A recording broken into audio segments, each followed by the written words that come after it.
Mangwanani akanaka tinokugamuchirai zvekare kune chimwe chirongwa. Ichi chirongwa chatinokupakurirai masecrets zvose nemaconfessions. Regai tibva tapinda mumaconfessions edu emuzuva ranhasi. Anzi makadii mukoma nashi. Inini ndairaramawo ndiri munyika yevatorwa, asi zvaizvezvi ndakamboti ndidzoke kuZimbabwe nenhau yekuti ndine imwe hanzvadzi yangu iyi ine makore 29, ane mwana wake 1. Izvezvi mukadzi wake akatotiza nekuti hanzvadzi yangu iyi iri kurwara kwaari kuita hatichanzwisisi kuti kuri kukonzereswa nei, but iye ane dzimwe nguva dzekuti anomboita sekunge ava nani, anobva atanga kurondedzera iye achiti aishanda ari hwindi. Saka ari hwindi kudaro, hanzi vakakwidza vamwe baba vaiva nezvinhu zvavo. Zvinhu izvi hanzi zvainge zvakawandisa zvisingaiti. So baba vaya vasati vapinda mukombi, hanzi vakabvunza kuti munosvika here kuna 4th, nekuti ndiri kuda motikari inokwanisa kuzondisvitsawo ikoko kuna 4th, nenhau yekuti handina mari yekuzotakurisa zvinhu izvi kana kuri kunzi mukandisira murodhi. So hanzvadzi yangu nadhiraivha vakanyepera baba vaya kuti vanosvika kuna 4th, but ivo vaiziva havo kuti vanoperera pana Market Square. Hanzi vakazoti vapinda mutown vasvika paMarket Square ndokubva vatanga kuburutsa vanhu. Baba vaya vakaramba vakagara nekuti vaifungidzira kuti ivo vachazonoendeswa kuna 4th, but vakazoshamisika zvinhu zvavo zvava kuburutswa mumotikari. Baba vaya ndipo pavakabvunza kuti ko vanangu mava kuita sei? Hanzvadzi yangu munhu wekuti aingogara ari munhu wehasha nekuda kungorwa nevanhu. Saka iye anoti hanzi mudhara uya ndakabva ndatanga kumupusha ndikamuudza kuti iwe mudhara iwe wavambozviona kupi kuti kombi inobva kuGlenview yoenda newe kuna 4th? Iwe mudhara iwewe usada kuti simudzira mhepo. Mudhara uya akabva ati mwanangu, ona mari yandinayo, kana wanga uchiziva hako kuti uri kuda kuzondisiyira murodhi, ko madii mangondiudza kuti motikari yenyu inogumira munzira? So iye hanzvadzi yangu yakabva yapindura mudhara uya ikati, kana wanga uchida kufamba zvine comfort mufana, tenga yako motikari. Ndokubva vatopinda mumota, ndokubva vatosiya mudhara uya akangomira nezvinhu zvake. Apa hanzi kwainaya. So mudhara uya hanzi motikari yakati ichisimuka akamhanya ndokubva akanda chimwe chainge chakaita kunge chihandkerchief. Saka ivo hanzi nekutsamwa vakabva vamisa motikari ndokubva varova mudhara uya. Asi mudhara uya hanzi akati kuhanzvadzi yangu, iwewe mwanangu uchazonditsvaka hako kana nguva yako yakwana. So iye anoti ndakangopindura ndikabva ndati hazviriko futi mudhara, nekuti hatitye slang idzodzo, tagara nadzo. Ndokubva vaenda. Saka akazogara almost 1 month. Hanzi vakazoenda kunogadzirisa motikari yavo kune umwe makanika wavo anogara kuGlenora. Saka hanzi vakati vakagara paya motikari ichigadzirwa, hanzvadzi yangu yakabva yabuda ichiti iri kuda kuenda kunotenga chingwa nedrink, but hanzi vakashamisika kuti munhu akazospenda almost 4 hours asati adzoka. Foni yake kuizama hanzi yairamba kupinda. Iye paakazodzoka ndipo paakatanga kurondedzera iye achiti hanzi panakabuda paya ndakatenga chingwa zvakanaka nedrink, but ndava kudzoka ndakabva ndanzwa chadzimira ndokubva ndatanga kufamba ndichitsvaka panapa, but ndaisapawana. Iye anoti hanzi ndakazotopembenuka ndatova kuWaterfalls, ndipo pandakazohaika zvekare ndichidzoka kuGlenora. Saka from there on akabva atanga kungocomplaina achiti ndinonzwa musoro, sometimes anokwanisa kungoti ndinonzwa dzungu, kusvika situation yake yatova worse zvekuti mudzimai wake akasvika pakuzotomutiza ndokubva amudhampa nemwana. Inini ndokubva ndazosimuka ndichibva kuSouth Africa ndichidzoka kuti ndimboona kuti chiko chiri kumboitika paari. Situation yake mukoma inonzwisa tsitsi, hazvichanzwisisiki kuti munhu ava kuda kutanga kupenga here kana kuti munhu ari kurwara. Takambomugarisa pasi tikamubvunza kuti hausi kuita here izvi zvemaglobes kana kuita zvimamwe madrugs, but iye munhu wekutoti anotoridza madrums muchechi chaimo. Life yake mukoma yaita kuitwa upside down because urwere hwacho haunzwisisiki. Takamboenda naye kuchipatara, but takashaya kuti tovaudza tichiti kudii, because iye dzimwe nguva anokwanisa kungoti ndiri kunzwa dzungu, sometimes anongoti ndiri kutemwa nemusoro, dzimwe nguva anenge akangoti zii. Kana ukazoda kumutaudza anobva atanga kukuitira hasha zvokuti anotarisa pasi achitsvaka chinhu chekuti angakurova nacho. mukoma ndakanzwawo muchitaura nawo prayer request. Ndakanga ndichikumbirawo kuti mundiisirewo prayer request. Zvimwe kuda hanzvadzi yangu inokwanisawo kuita sekunge yava nani. Ndichange ndichizotevererawo mucomment section. Iyi ndiyo nyaya yatakatumirwa navahanzvadzi vedu. She is asking for a prayer request on behalf of her brother. Regai tibva taenda panyaya yedu inotevera. Hanzi hello mukoma Nashi, please post for me as ID, but kana kuri kunzi hamuna henyu kuvika chiso changu, hapana hapo kana any problem. Inini mukoma Nashi, ndakatengerawo bhebhi rangu cabin kuti atange business, asi musikana wangu uyu ndainge ndakatomuengaja. Kumba kwavo vaitoziva kuti ndini ndaizova murume wake, but mukoma Nashi, this woman zvaakandiita zvinorwadza. Iko zvinozvi ava kudanana neimwe customer. Inini ndiri mukomana ari kurwadziwa, ndiri kurwadziwa nezvandakaitwa nemusikana wangu uyu anonzi Peti. Ndinoshandawo pane imwe company iyi inoitawo zvemadheko, especially zvemaweddings nemamwe mafunction akasiyana siyana. Then ndakabva ndatanga kudanana nemusikana wangu uyu. From day one takawirirana kuti inini naye we were not going to perform any sexual activities before marriage. Tikavimbisana kuti tichanyatsonokumbirana zvakanaka toroorana mune zvakanaka, then tozochata on our honeymoon. Ndipo pataizonyatso kuexperience kuti chii chinonzi love. Zvinhu izvi taigara tichingovimbisana kuti pahoneymoon yedu tinofanira kunyatso kuonesana zvinhu zvatainge tisati tamboona. Mukoma Nashi, my life was so good. For 2 years takararamisana inini nemusikana wangu uyu pasina kana bonde. I was so happy nezvese zvandaitirwa nemusikana wangu. Then last year iye akabva ndiudza kuti kana zvaikwanisika inini ndaikwanisa kuraisa mari yekuti iye awane chekuita semunhu wandainge ndichifanira kuzorora. So iye akandiudza kuti anodawo a side hustle, nekuti iye aiti hembe dzaanoda kuzopfekedza vaperekedzi vake parora day and also pamuchato dzinenge dziri hembe dzinenge dzichidhura. And also inini ndine mamwe responsibilities ekutsvaka mari yekumurora and also mari yekuorganize the wedding day. Ndakambotanga ndichiramba, but in the end she convinced me. Ndikazosvika pakumutrust because zvinhu zvaakandiudza kuti if you don't want this to happen, it means kuti iwewe aunditrust. Saka mumarriage macho tichapinda sei iwewe usinganditrust? Ndakabva ndamuudza kuti it's fine, regai ndiraise mari. Ndakashanda kwemwedzi mishoma, then ndikazokwanisa kutenga cabin. Ndatenga cabin, tikabva tastoka magroceries kuti iye aite achitengesa. Zvinhu zvikatanga kufamba. Kashopu aka kemagroceries zvese nemari yacho yestart ndakazomurakidza musi webirthday rake. It was such a big surprise. Iye akafara, akazotanga hake kutengesa nekuita basa rake ari ega. Asi pakuhodha ndini ndaimutsvakira transport ende ndaiita kuti afambe nekamwe kahanzvadzi kangu. Zvese zvataita taiwirirana and our parents were very happy. Then kakebhini aka kakazotanga kuita so busy zvekuti inini naye takaita kutaura kuti apa ndipo pari kufamba Mwari, because mari yatainge tava kupinza yainge iri mari yainge yakawanda.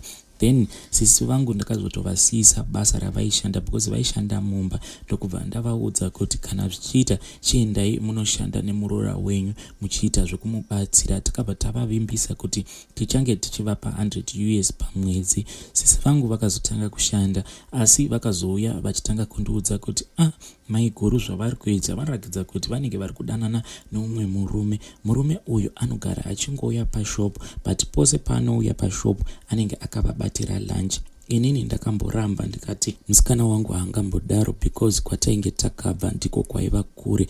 Apa tainge tatova ne2 years tichidanana, tichizviudza kuti ticharonga future yevana vedu. There were some situations also akakonzeresa kuti ndive netrust yakawandisa pamusikana wangu, because this other day takatomboita romance until the point yekuti takatobvisa hembe tikasara takashama. But musikana wangu after the romance akazondiudza kuti no, zvinhu izvi takazviudza ndakandiudza kuti tichazvichengetera for our honeymoon, but hanzvadzi yangu yakangonditi bhuti, dai manga muchiziva zvamuri kuitwa nemusikana wenyu uyu manyazokuona kuti apa muri kuita kutambiswa bhora risina kana mweya. Then nerimwe zuva hanzvadzi yangu yakangondisira WhatsApp message ikabva yati bhuti, svikai kuno izvezvi pane zviri kuitika. Ndakabva ndamhanya kuya apa ainge achiri makuseni. I thought kuti something had happened. Ndikafungidzira kuti maybe shop yainge yapazwa, vanhu vakaba zvainge zviri mutuckshop. Ndakasvika kuya muroora navatete vachinetsana. Hanzvadzi yangu yakabva yandiudza kuti mukoma, patasvika tikavhura inini ndatanga kupinda mushop, but pandapinda mushop ndabva ndaona pasi panga paine used condom. Then amai guru ava vabva vati tete chimbobudai panze ndoda kumbotsvaira mutuckshop. Ndabva ndaramba, but ivo vabva vapinda nehasha ndokubva vanonga condom riya ndokubva vanorirasa. But musikana wangu akabva atanga kuchema zvisingaiti, akaita kuburitsa musodzi akati, tete mune shuwa here kuti izvi ndizvo zvamungandiita? Do you know kuti hanzvadzi yako iyi yanga ichiba mari pese apa payatanga kushanda, but I didn't even say a word because I told myself kuti she is my in-law. Saka ndichaida nemoyo wangu wose. Ndakabva ndati show me the books. Ndakanovhura mabhuku aya ndokubva ndaona kuti zveshuwa stoku yaita ichishota. Mari yaitengeswa nehanzvadzi yangu throughout the day yainge isingazoenderane nemari yaizosubmita mukupera kwezuva. Ndikabva ndatanga kupopota paya ndichiudza hanzvadzi yangu kuti she is ungrateful. Ndikabva ndamuudza kuti basa ratopera. Then iye akabva angoti bhuti, muchazoonera mega yenyu kuti musikana wenyu uyu ari kukuchitai. Saka inini semunhu wekuti ndaike ndava kungogara nemubvunzo, ndakazobvunzawo imwe shamwari yangu kuti shamwari, iyi nyaya iyi unoiona sei? Iye akabva ati kana ukaita zvekupaparika munhu wako haufe wakamubata, just pretend as if everything is just normal. Saka iye akabva andipa idea yekuti nditore sim card rake musikana wangu asingambofungiri, ndobva ndaregister WhatsApp yake mufoni mangu. Ndakaita sekudaro ndikabva ndadownloada imwe GB mufoni mangu ndokubva ndaregister WhatsApp iyaya nenamba dzake. Iye ainge atori busy nezvimwe zvaiita. She never suspected kuti already ndainge ndatoregister WhatsApp nenamba dzake. Then hapana kana kumbotora time mufoni make ndakabva ndatanga kuona mamessages achipinda. Like enough message yakapinda yainge yakanyorwa kunzi baby nhasi ngatisangane palodge yakati paitova nezita relodge racho. Inini ndakabva ndakasika ndokubva ndatora namba dziya ndokubva ndatiregister WhatsApp iyaya ndokubva ndadzorera WhatsApp mufoni make. So later on panguva dzavainge vataurirana paWhatsApp ndakabva ndaenda ndikanomira nepadhuze pelodge paya. Ndakarwadziwa mukoma nashi because ndakaona imwe motikari yakasvika palodge paya ikabva yamira pagate. Then later on musikana wangu akabva abuda mune kamwe kamotikari ndokubva apinda motikari muya. Vakambomira kweka time vakagara motikari muya vari panze pepalodge. Then vakazobuda vainge vakatogrepana. Ndakatya kuti ndiende kunokonfronta musikana wangu nemurume uyu waainge ainaye because the man was so tough to me. Ndakazviona kuti kunyangwe ndikaenda kunomukonfronta ndiri ndega handaimboiwina nyaya yacho. Ndakabva ndasendera imwe shamwari yangu message kuti uya kuno undipewo back up. Shamwari yangu payakazouya ndakamuudza zvese zvainge zvaitika. Iye akabva ati uchiri wakamira panapa it means kutoti vanhu vari kutodyana nabota mukati umo. Mashoko iwawo akandirwadza. Just to imagine kuti musikana wangu was busy making love to another man, but iye ainge akandivimbisa kuti tichazotanga kuita izvi zvesex on our honeymoon night. Takapinda palodge paya ndokubva tatanga kutsvaga vanhu vaya. Takavaona but they were still dressed. Ndikabva ndamubvunza kuti ko ndeipiko iri kutambika apa. Then iye akabva atanga kundiudza kuti ini shamwari handichakudi, unogara uchingondinetsa. Kana ndiri paWhatsApp unenge uchingondibvunza kuti ko malate response ndei, why are you online? Uri online nani? Shamwari kupromisana kuti tichazoroorana it doesn't mean kuti you have to be on my tail 24/7. I need a break. Handisi kuda kana zvese zvauri kundiudza chimbondimirira. So ndakarwadziwa singaiti mukoma nashi ndichisiya musikana wangu ari murumu imomo. Ndabuda panze ndipo pandakazopedzera shungu dzangu dzose pamotikari yemurume uya. Ndakatanga kutora matombo ndokuputsa mawindo emotikari yaiya ose. Naizvezvi nyaya yangu itori kumapurisa mukoma nashi, but I did it out of pain. Zvandakaitwa nemusikana uyu zvinorwadza.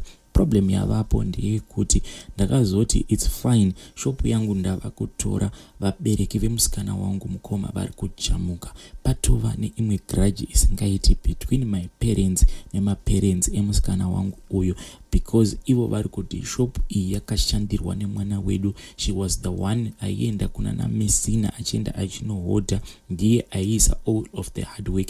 Vakabva vanditi vanoda kundiridzorera capital yandakaisa, mari yandakashandisa pakutenga cabin nemari yandakashandisa pakuzohodha the first groceries. Mukoma, kana ndikatanga kucalculate mari yandakashandisa ipapo as compared to zvaita business, mari yakasuggestwa nemaparents emusikana wangu mukoma nashi is just a change, because musikana uyu akatobenefita zvisingaiti ende maparents ake vari kutoona kuti life yake yatochinja, she doesn't need me anymore. Mukoma nashi ndiri kurwadziwa, asi zita nesurname yemurume uya akanditorera musikana wangu ndakazvinyora pasi, and also mapictures emusikana wangu uyu ndinawo. Ndanga ndichifungidzira kuti kana ndikazowana zvimari I'm going to travel to Chipinge, nyange kupinga kana kuMozambique. Mukoma nashi even if kuMalawi ndichasvika. Mukoma nashi musikana uyu nemurume uyu vakandikonzeresa pain. Ndoda kuti kana ndazovagadzira pain yavakandikonzeresa ichadzoka kwavari iri 200 times more times, ende ndoda kuti vanyatzorwadziwa for the rest of their lives. Iyi ndiyo confession yangu mukoma, ndinorwadziwa zvisingaiti. It's not easy mukoma nashi. Situation yemuZimbabwe muri kuiona kuti iri sei apa. Kana uchishanda kuita izvi zvemadheko unenge usina munhu, because munhu waunenge uchishandira anenge achitokupawo mari shoma. But mukoma, ndakashingirira kuunganidza mari ndichiti inini nemusikana wangu tichakwanisawo kuchinja upenyu hwedu. But little did I know kuti musikana wangu uyu ainge akatondirongera plan from the start. Ndiyo nyaya yatakatumirwa nemwanakomana uyu. So as I was speaking with him, iye akasvika papoint yekuti mukoma, inini dai hangu ndangozvipfudza upenyu wangu, because I have wasted so much time and energy pamusikana uyu. Inini ndakazama kumuudzawo kuti mwanakomana, kuzviuraya handiyo solution. Vedare ndanga ndichikumbirawo kuti tipe mwanakomana uyu ma-advices, tichimuonesa kuti there is always light at the end of the tunnel. Regai tibva taenda panyaya yedu inotevera. Iyi nyaya yedu inotevera kazhinji tinowanzo kuposta hope kuchannel iya yehope dzinoda dudziro, but there is something interesting about hope idzi. Ndangoti regai tidzisanganise pamaconfession. Hanzi, muri sei mukoma nashi? Chitupa changu please kandai mubin. Inini ndiri muroti wekumasowe, ndinorota zvese zvinoitika. Saka nhasi ndine dzimwe hope dzandarota. Hope idzi dzinondinetsa. Ndarota tiri pamariro aNox. Nox uya anoita zvekuimba. Saka pamariro pake panga patori nemamwe macelebrities. So iye Nox uyu anga achinzi iye afa asina kana kurwara, asi chamuuraya chacho handina kukwanisa kuchiziva, asi vanhu vanga varipo pamariro vanga vachirwadziwa. So zvazoitika ndezvekuti paitika sekunge paita chishamiso. Box rake ranga rakaiswa pakati pevanhu vachiimba. Inini ndazopepukawo, ndanga ndichitoimba vhesi rimwe rekumasowe, ayaya verses anoimbwa kana pari pamariro, but anenge ari mariro emupostori anenge ashaya. Ndangotiwo ndidzitaure pamwewo pane zvinenge zvichida kuitika kwaari. Kana post iyi ikakwanisa kusvika kwaari Nox uyu, ngaambofamba akwanise kubatsirikana. Ndinozviziva kuti variko vachandishora nekundituka, asi hazvina hazvo kana basa, because zvinhu izvi ndazvirotawo. Saka ndangotiwo ndingorisvitsawo shoko iri kune veruzhinji. Saka idzi ndidzo hope dzakarotwa neumwe muteereri wedu wepano. Ndangotiwo regai ndingodziverengawo sezvo dziri kuinvolvawo vanhu vanenge vaine mazita ane mukurumbira. Vedare vanokwanisa kududzira, please ngatidudzirei hope idzi. Regai tibva taenda panyaya yedu inotevera. Hanzi, makadi mukoma nashi, please hide my Name. Inini ndiri mukadzi ane 25 years. Ndine vana vangu 2, vana baba vakasiyana. Ndiri kuraramawo ndiri munyika yevatorwa. Chekutanga ndinoda kutsvakawo rubatsiro kune vose vanokwanisa kundibatsira panyaya yangu. Nyaya yangu yakamira so: baba vangu vakaromba ende vainge vakarombera mushonga welucky, saka mhiko dzose dzakaiswa pandiri. Ndiri munhu wekunzi handifanire kuroorwa, ndinongomitiswa, handina chandinokwanisa kubata chinobuda. Mari yangu yandinoshandira haina kana chainotenga. Kana ndikaita munhu wandinenge ndafambidzana naye anozongofuratira pasina kana kukonana. Ndinoshanda ende ndinoshanda zvekuti vaya vandinoshandira kana vandinenge ndichishanda navo vanosvika pakuyemura, asi hapana kana chinobuda. Ndinoitwa mukadzi nechimwe chinhu chandisingaoni. Ndakamboudza amai vangu pandakafamba ndikati ndakabata zvandakabata. Ivo vakati havanawo chavanoziva ende hapana kana chavanokwanisa kuita. Vakangoti kwandiri kana ndiine mari ndivatumire vachengete. Zvinova zvinhu zvakandirwadza. Kuudzawo kwandainge ndakaita amai, ndaifunga kuti ivo vachasvikawo pakundibatsira. Kana kuine vanokwanisa kuitawo go back to sender, please ndibatsireiwo zvinhu izvi zvikwanise kudzokera kumuridzi, nekuti inini handingatamburi nezvinhu zvandisina kubata uye nezvinhu zvekuti hazvisi zvinhu zvangu. Ndine vana vanodawo kuchengetwawo neni. Please ndibatsireiwo. Ndapotereka mukoma Nashi. Notify me when you have posted. Iyi ndiyo nyaya yatakatumirwa nemwanasikana uyu vedare. Kana kuine avo vanokona kuita zvema-go back to sender, please feel free to inbox me mubatsire vana haiti ava vanenge vachirequesta. Asi tinenge tichida kuti kana vana haiti vabatsirikana vabva vauya papublic tinyatsokuziva kuti vanenge vakaitirwa zvinhu zvechokwadi. Chatisingadi ndechekuti kana vana haiti vaine matambudziko, on top of that vobva vazotsotswa mari dzavo. Vedare awa ndiwo masecrets nemaconfessions atanga tiinawo muzuva ranhasi. Ngatisanganei kuchannel iya inonzi Miti nezora zvinorapa.